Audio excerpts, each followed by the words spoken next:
Reka tubashimire kandi tubahe ikaze mwe mudukurikira amakuru n'ibiganiro tubagezaho gatanu kuri gatanu. Wowe ukurikira amakuru yacu ku muyoboro wa YouTube wa Rwanda Top News, tugaha ikaze mu makuru yacu kandi twizere ko umeze neza. Twuze cyane rero, reka tunyarukire Kongo abariho duhera amakuru yacu. Muri Kongo ubu ngubu uko byifashe nuko Masisi umutwe wa M23 ndetse n'igisirikare cya Kongo Fardc baramukiye mu mirwano mu gace ka Ndumba ndetse na Muremure. Mu yandi makuru kandi nuko hari gutangazwa impamvu ngo yasunikiye Ndayishimiye kwihutira kunywana na Atwani Felix Tshisekedi. Mu yandi makuru kandi turababwira ko muri Repubulika Iharanira Demokarasi ya Kongo biri kuvugwa ko hari umushinwa yaguye muri ambush ndetse ahita ahasiga ubuzima. Mu kanya mu makuru yacu kuryo burambuye n'uburi turahera muri Kongo. Muri Kongo biri kuvuga ko iyi mirwano yongeye kubura hagati ya M23 ndetse n'igisirikare cya Kongo Fardc nkuko biri gutangazwa rero kuri ubu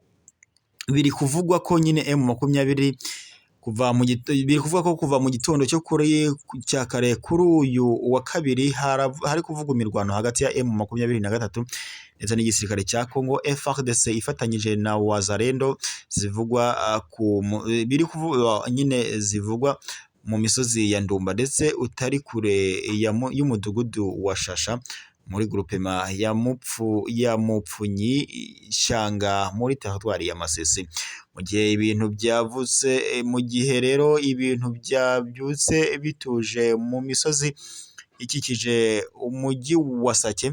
Kuri ruhande muri iki gitondo kandi imirwano yadutse mu bindi bice bitandukanye hagati y'umutwe wa M23 ndetse n'ingabo za Kongo Fardc zifatanyije umutwe witwaje intwaro wa Wazalendo. Amakuru aturuka mu gisirikare avuga ko imirwano ikaze iri kubera mu misozi ya Muremure ndetse mu burengerazuba bw'umujyi wa Goma n'indi kuri Agiserwindi Kanyabayonga. Nkuko byatangajwe rero ku mugoroba wo kuri uyu wa mbere, Minisitiri w'Intebe mushya Judith yavuze ko ari ibitekerezo ngo obye biri mu burasirazuba ngo no mu mpande zose z'igihugu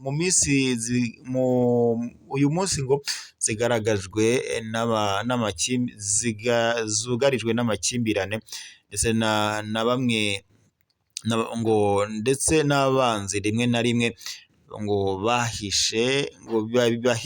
bihishe doko nyine ariko yavuze ko ngo batigaragaza ariko ngo bazababona.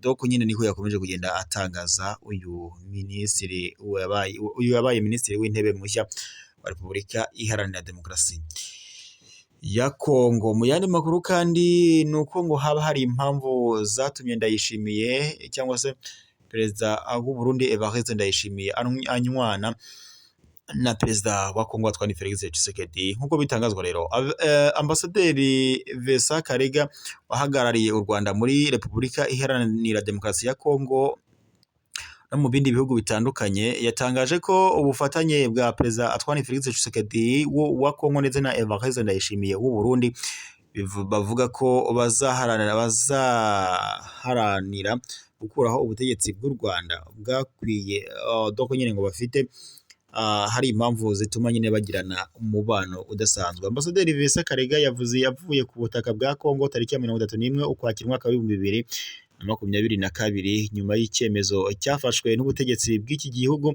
kubera umubano wari utameze neza hagati y'ibihugu byombi. Uyu mugabo rero usanzwe ari n'inararibonye muri politiki y'akarere yatangarije RBA ko impamvu nyamukuru yatumye perezida Atwani Felix Tshisekedi na Ndayishimiye w'u Burundi banywana ngo bagahuza umugambi wo gushaka guhirika ubutegetsi bw'u Rwanda ifite umuzi mu myumvire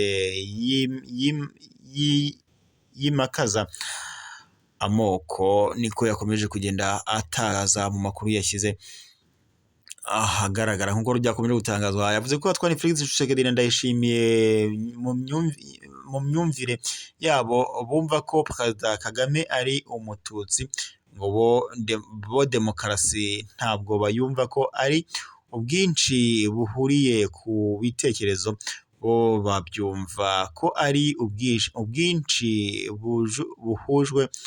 ubwinshi buhuje ubwoko. Ku buryo ngo ku buryo ntibemera ko demokarasi yaba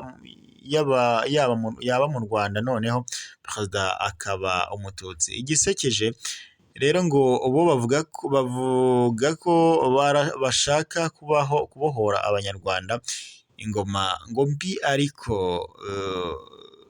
we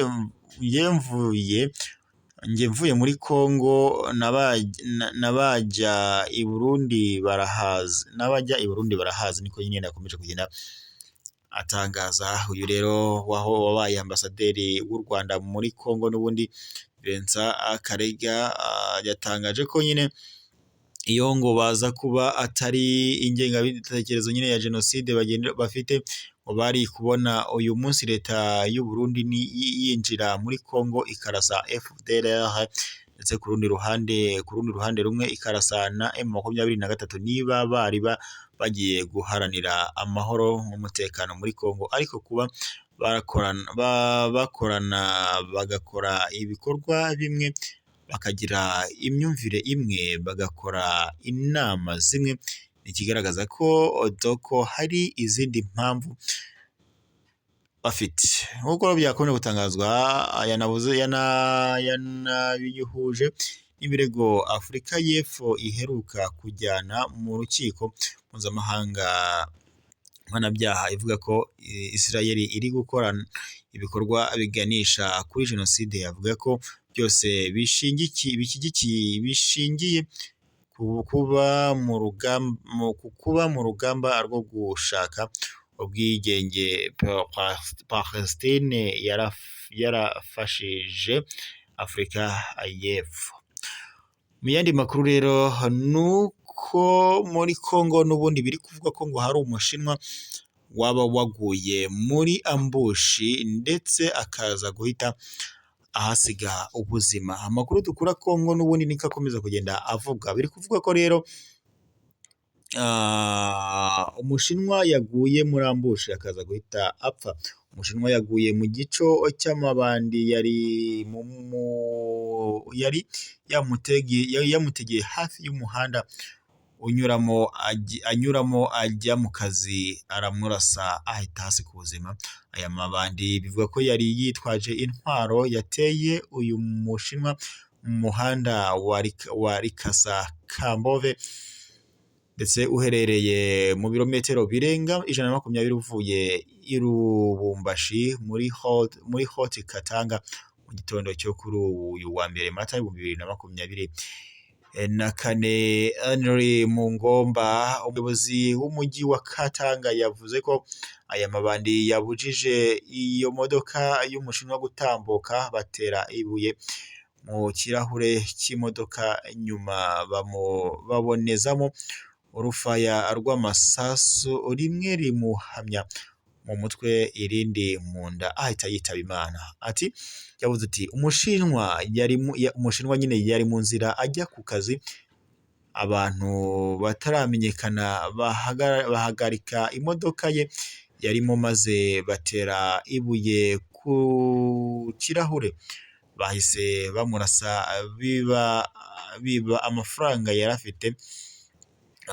Gusa nyine ngo ntabwo aya mafaranga umubare wayo uramenyekana. Sosiyete sivile yasabye ko hakazwa ingamba z'umutekano ngo kugarura ndetse no mu kugarura amahoro muri utu duce by'umwihariko mu mijyi ya Lubumbashi, Likasa ndetse na Kasumbalesa, kuko ngo yugarijwe n'amabandi, nk'uko amakuru aturuka Congo akomeza kugenda habitangaza. Ni mu gihe kandi muri Congo hakomeje kuvugwa ubwicanyi bukomeje kugenda buba mu bice bitandukanye, mu gihe n'ubundi Congo kandi itameze neza mu bigendanye n'umutekano, mu gihe ikomeje guhangana n'umutwe wa M23 mu bice bitandukanye, nk'uko amakuru aturuka Congo akomeza kugenda abivuga. Kuza kuri ubu amakuru aturuka Congo avuga ko Congo yaba nyine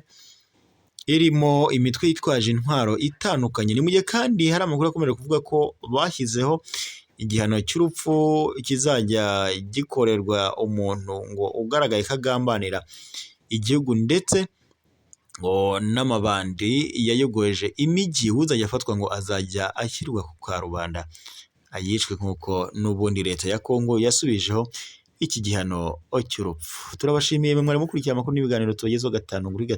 Amakuru yacu nakagaruka, mukomeza kugira impagarike n'ubugingo.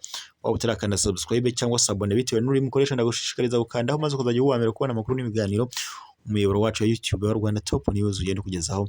Turagushimiye, komeza ugire impagarike n'ubugingo. Amakuru yacu yo nakagaruka.